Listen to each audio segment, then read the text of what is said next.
Hello, everyone. Welcome on in. It's Betting Weekly Game Bet Match, the number one tennis betting podcast and YouTube show brought to you in association with Bet Rivers, your hometown sportsbook. I'm Nigel Seeley over in Rome for the tennis this week at the Italian Open. Make sure you subscribe to our channel here. Hit that subscribe button, follow and on our socials at Because We Win, and make sure you're part of what is the fastest growing sports betting YouTube channel. Over in the UK is our senior ATP Tour handicapper is Sean Calvert. Good afternoon to you, Sean. It's a lovely day across Europe today. Yeah, good morning. Yeah, still 11:30 here. It's obviously still morning in the UK. Yeah, beautiful. I've done all right this time. Normally when I go away, it's horrible where I am, or not that great, and then really nice in the UK. But according to Natasha, the UK was a bit moody while I was away. And now we're set for 10 days of what I would call glorious weather in England. Everybody else would probably call it sort of mediocre, but it's nice. Yeah, about 20 degrees here, and yeah, it looks pretty good where you are as well. Obviously, I've just left, but yeah, conditions looking pretty good. I think the weather today is the best day of the week.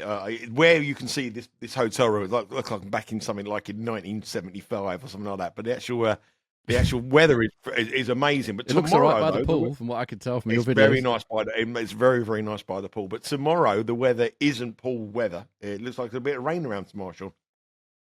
Is there? I think so. It just says about 22, 23 and cloudy on my weather forecast. But well, we've been told by the locals tomorrow a bit of rain around. Really? You got the local soothsayers there, have you? They're doing a bit of a weather prediction. I mean, either way, we can agree on it's not going to be sunny tomorrow. We can certainly agree on that. My weather forecast says it's cloudy all day, but no rain.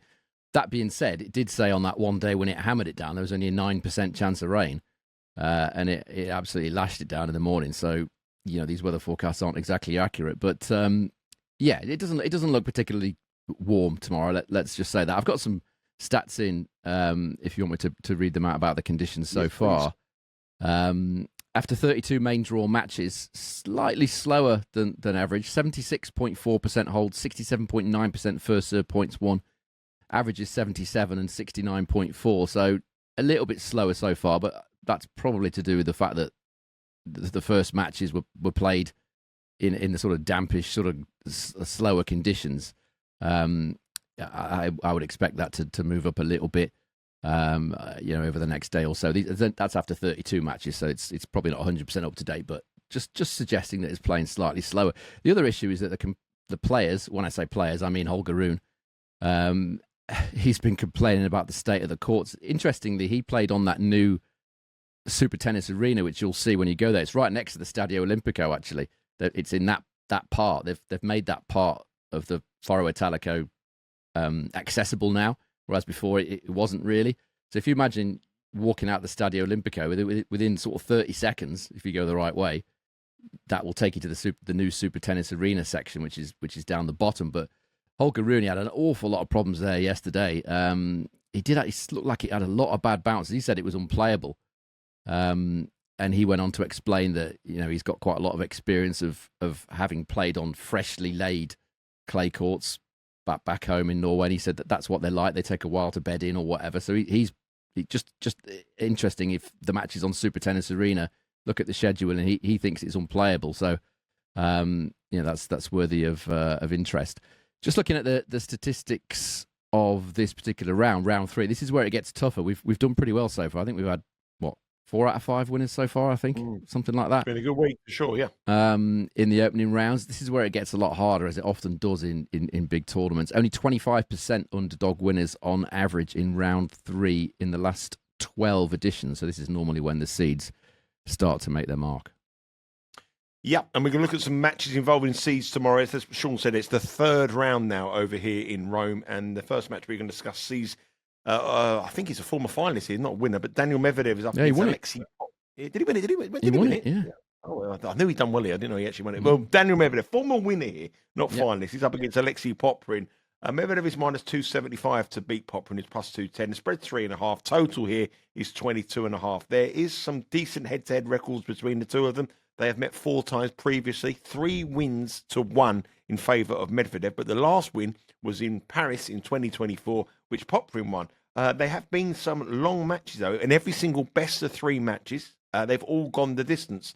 And there has been 3 tie breaks in their form. Their 3 tiebreaks in their last 3 matches, and 4 tiebreaks in total in their 4 matches. So this is a match that has a tradition of going overs. Over here is 22.5.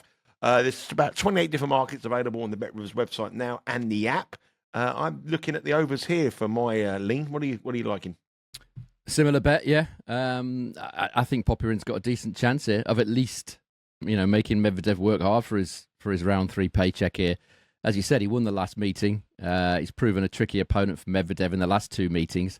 They were all on hard courts and grass though, so it's you can take some of that with a bit of pinch of salt. And some of them were quite a few years ago when Medvedev was kind of at his peak, if you like. So the head-to-head shows that Popyrin's competitive, but I wouldn't read that much into it in this very different conditions. What's interesting to me is the clay records here. If you look at what these guys have done against the current top 20 in the world on clay in the last 10 matches, it's Popyrin that has the better record. 60% win rate, service points won and return points won, total of 98, compared to Medvedev, 50% win rate and 97. Just going slightly deeper into them stats, Popyrin holds serve 80% of the time against the current top 20 on clay, which is the same frequency that he holds serve on clay against everybody at main level. So his first serve, or his serve generally, is really holding up on this surface against the world's best players. That would potentially bring in the overs angle that you mentioned there.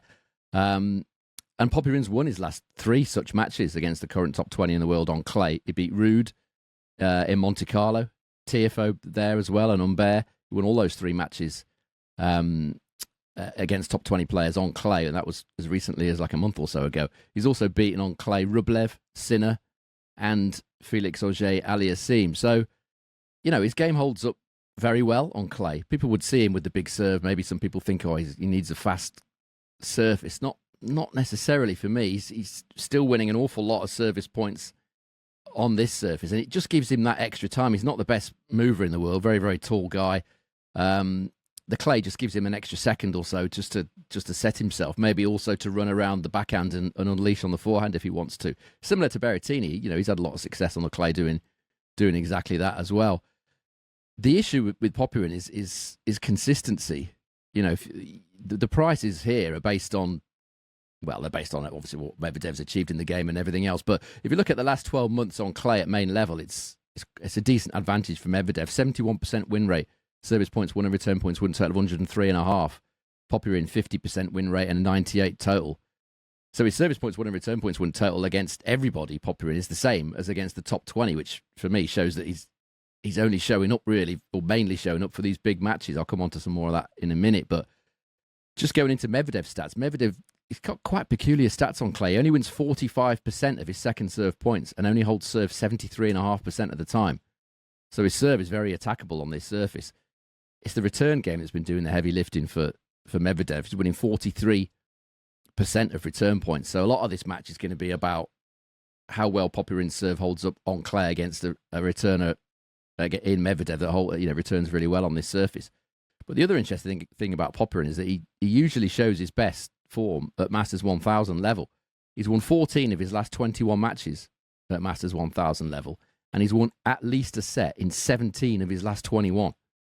So he's proven to be a big match player recently rather than a kind of run-of-the-mill tour grind kind of guy. And that's what you want when you're trying to bet these matches, someone that will perform kind of above their sort of week-to-week standard, if you like. So given all those things, I think Popyrin plus 3.5 games here for me is the bet, minus 109 with BetRivers. Yeah, minus 109 is the price for Popyrin. He's plus 210 on the money line. And the totals is the underdog at even money if you want to go over 22.5. As I said earlier, there's about 28 different markets available on the BetRivers app and on the website. And if you are going to have a bet on this match, remember it's an early start. It's 5 a.m. Eastern time tomorrow. These matches do start. Move on to our next match is Holger Rune. You mentioned Holger Rune there yesterday, complaining about the court. He's up against Corentin Moutet. And now Holger Rune is a very heavy favourite, minus 530 with Moutet plus 380, spread 4.5. And total here is 20.5, which does look a little bit low to me.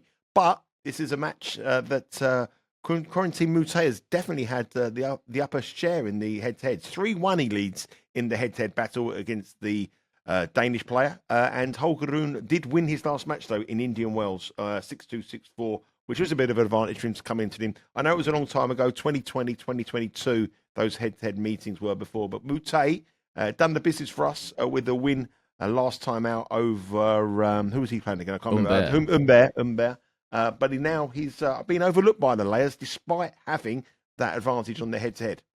Yeah, I think this one, let me just bring this up on the screen. Yeah, a lot of this will depend, or some of this will depend on what court this is being scheduled for. If it's on that super tennis again, I could just see this being a problem for Holger Rune. I don't know whether you caught the Comersano match, but he was so bad in the first set. Comersano should have won the first set 6-1, really. There was one game that I was watching on the train. I think it took about 17 minutes or something for Rune to hold. There was numerous break points, like about 20 juices. I got all the way from West Ham to virtually Leon C. Just in that one service game, it took him that long. He was complaining about the court. There was some weird bounces. It didn't look the best setup. I haven't seen that court because it's what they do in at the Italian Masters. They're a bit crafty with the money these days. They've got 3 now show courts, all of which you have to have a ticket for that particular court. If you've got super tennis, you have to be on super tennis. You can't then go to the others. And they also split it between day and night on the Centrale as well. So they're certainly milking it as far as money's concerned. If he's on that super tennis, I could just see him thinking, what's going on here? I can't play on this court. The other interesting factor is physicality. I'm never sold on Rune when it comes to his fitness, his state, his physical state. Just looking at how long that match was yesterday, it was almost 3 hours yesterday. That would certainly worry me. Moutet has only played for just over an hour, so a decent advantage physically. It's interesting what he said after that match. He said, "I'm happy that I was able to hang in physically.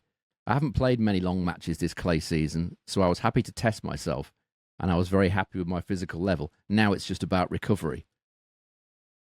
You don't get many players. He's played one match in about, 2 weeks or something?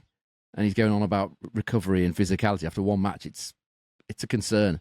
And this is awkward, against Moutet, who's beaten him 3 times, actually. He played in, I'm not sure what level that was. I think it was one of those matches they played during COVID. He won that as well.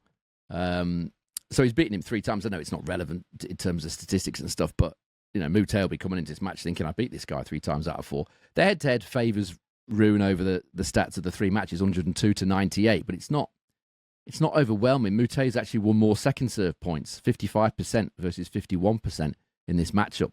And Moutet, you wouldn't expect this, but Moutet's held serve more often than Rune has, 81% versus 77%. So the matchup has a little bit of a question mark about it for me. The other thing is Moutet gets a lot of support here. The Italian crowds, they love players that give them something back. And you'll certainly get something back from Moutet. It might be abuse, but you'll certainly get something back from him. He's an entertainer. He shows you exactly what he's feeling 100% of the time, and they love that in Rome. They also quite like Rune. He's a similar sort of player. There's a lot of Norwegian fans there as well, so I think this is going to be raucous. If this is on Pietrangeli, this could be really interesting. So I just think the spread is possibly the way to go here. 4.5 games seems quite a lot to me against an opponent in Rune that's questionable physically. It could turn into a real match of atmosphere and passion, and I just don't think it's going to be as easy as the layers are saying. Minus 530, they just think he's going to knock him off like 6-3, 6-4 or something like that. Not convinced. So plus 4.5, plus 106 it was earlier at Bet Rivers when I looked earlier. That's my suggestion on this game.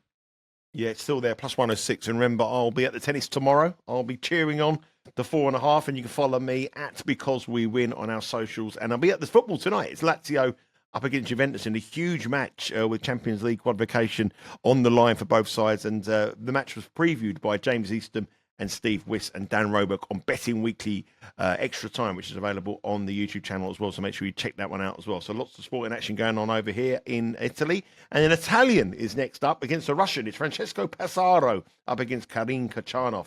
Passaro is the underdog. He's plus 250. Khachanov is minus 335. Spread here is 3.5 in total. is 22.5. Passaro had a big win against Dimitrov in his last match. Usually when they have a big win, I want to fade them, but I quite like him in this matchup against Khachanov. He's someone who I never really want to take on the clay. What do you think about this one?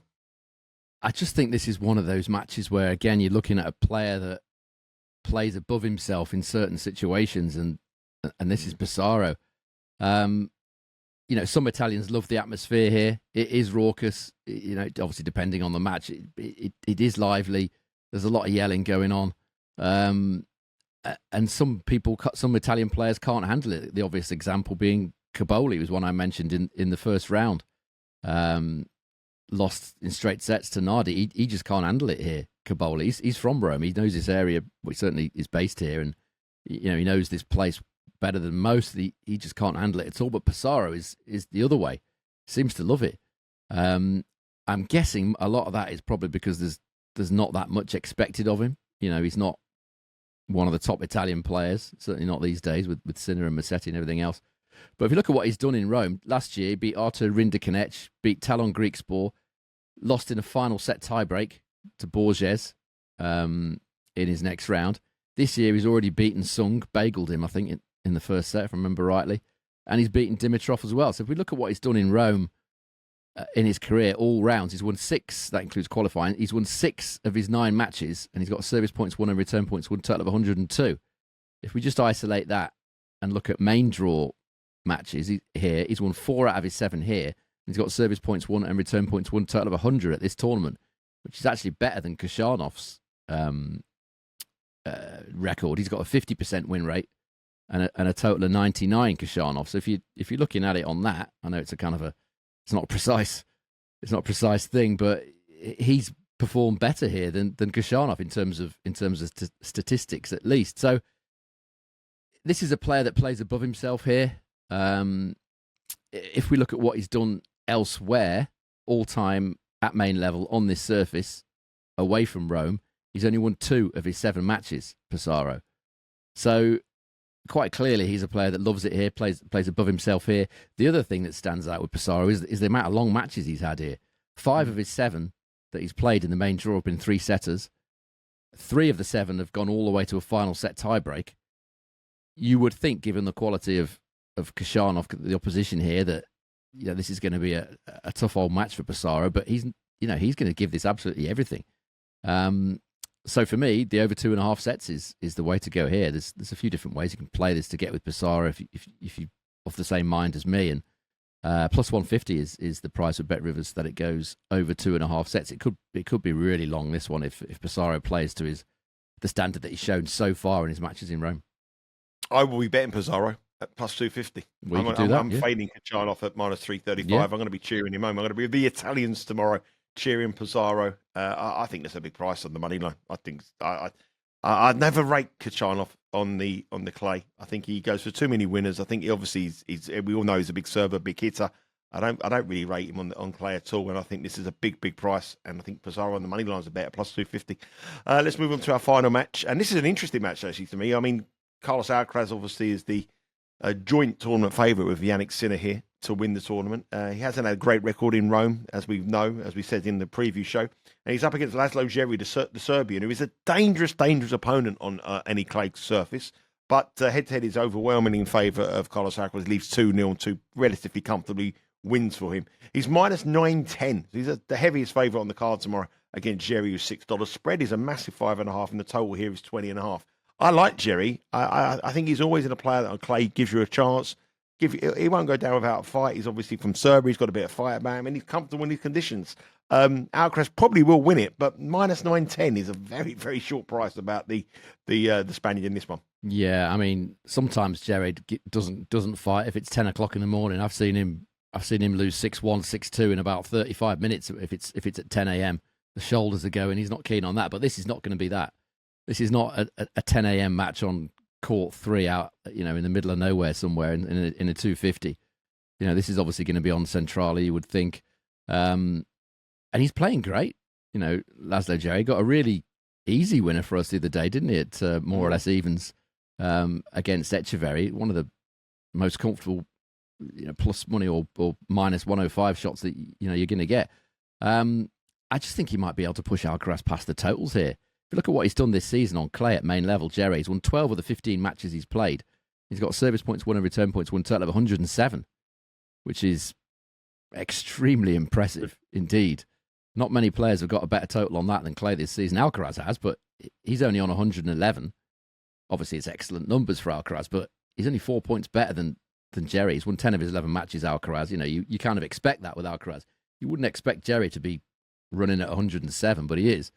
And his serve is doing the business for him. He's winning 75% of first serve points, holding serve 86% of the time on the clay. Alcaraz is only holding 82% of the time on the clay, so he's holding serve more often than Alcaraz.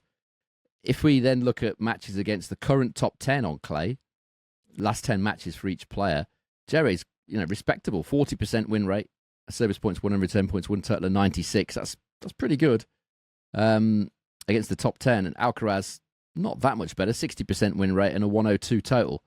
Okay, it's better. Obviously, it's better because he's minus 910. But Djere only wins 1.5% fewer service points than Alcaraz does against the current top 10 on clay. He took a set off Alcaraz when they played in Buenos Aires the first time they met. Didn't do so well in Barcelona when they played there recently. But he's playing great so far in Rome. He's 2 dominant wins. 2 wins. Totally without question. He was a better player by some distance against Echeverry and Mickelson, who won a challenger. He won the challenger in Estoril last week, so he came in good form. Maybe a little bit tired, but if you also look at what Alcaraz has done in his last 8 matches on clay against top 60 ranked opposition, Djere will be, I think, 58th in the world if he loses this match when the next rankings come out. So in his last 8 matches on clay against top 60 opposition, Alcaraz has only won 2 of them in under 20.5 games. I think it's been a bit of money for this since I looked at this earlier. Over 20.5 games initially was 2.2 plus 120. It's now minus 104, 1.96 the last time I looked. So maybe a little bit of the value gone there. But if you don't mind that price, Alcaraz doesn't win too many matches on clay against this rank of opposition in under the totals. So over 20.5 games, yeah. Over 20.5. Keep it simple. Some lots of angles there. 5.5 is spread. Very on the money line at $6 if you want to be a little bit more daring. But we expect Alcaraz to come through, but probably in a long match there. So there's 4 matches for tomorrow, all previewed here on Game Bet Match. What are your official plays, Sean? I think it's going to be tricky. The first one is the strongest play, which is Popyrin plus 3.5 games at minus 109 Bet Rivers against Medvedev. Yeah, just the one official play. 3 other leans there. It's up to you if you want to play those leans, but if you are playing the leans and the picks, I can imagine you being in profit this season. If you're playing the official picks, it's minus 3.48 units. We're clawing our way back into profit. When you think about it, we've lost probably 20 units on outright picks where players have actually not quite 20, but I think it was 1 point each ways and stuff like that. And it's a lot. It's a lot, yeah. A lot of points have gone from players actually just pulling out the tournament injured before a ball was. Yeah, so it's a bit of a recovery there. Minus 3.48. We're clawing our way back to profit, and we should be in profit. I guarantee you by Wimbledon, no problem whatsoever. What do you think of the merch, by the way? This is the. I haven't been to the tennis yet. Oh, you! Look at this. Look. You're modelling it. Nah, listen. I've got too many hats. Every time I come back from tennis, I've got hats everywhere. And I haven't got that many, so too many hats. There's so many hats. He says to me, "You can't have any more." I'm not allowed any more merch. I have so many stuff. You're not so many hats. I'm not allowed. I'm being told no. I can bring back perfume, handbags, anything like that, no problem. But I can't bring anything back for me, obviously. If you got a... I'm assuming you're talking about Paula here. What if you got her because the merch is Armani this year, hence this cap, $48 worth, by the way, 48 euros. $48 for an Armani cap. Not bad. So the women's collection is obviously the Armani as well. I don't know whether she might be interested in some of that. Luckily enough, Paula doesn't watch this podcast, so no, it was closed. The women's section was closed. Okay. Anyway, there's lots of content coming. Yeah, lots of content. You can get a I Love Rome mug. There's lots of stuff going on over here on the show, on the podcast. Obviously, like the tennis as well. We also have the soccer, betting weekly extra time, and betting weekly Premier League. There's some matches this weekend, some big matches with European places up for grabs, and obviously Monday through to Friday, betting weekly live. Covering all the soccer events with all the team, as well as baseball and basketball, and Betting Weekly Tennis Live Monday through to Wednesday with Mitch, Dustin, and all the crew there. Tim as well has been on fire on that show as well. So we've got you covered here. All I ask you to do is hit that subscribe button. A huge amount of you keep hitting that subscribe button over the weekend. It's been fantastic to see, and follow us on our socials at Because We Win. So that's it for today. That's it for the week in Rome. We're back next week looking at some more action over here in Rome, but I'll be back in the UK on Monday, and I'll be joining Sean later on in the week to look ahead to all the action here, and hopefully we can cash some more tickets today and get in the plus money, in the positive, heading into the French Open. Sean, enjoy the rest of your day. Enjoy the sunshine. Thank you. Take care whatever you do, and we'll speak to you all again next week.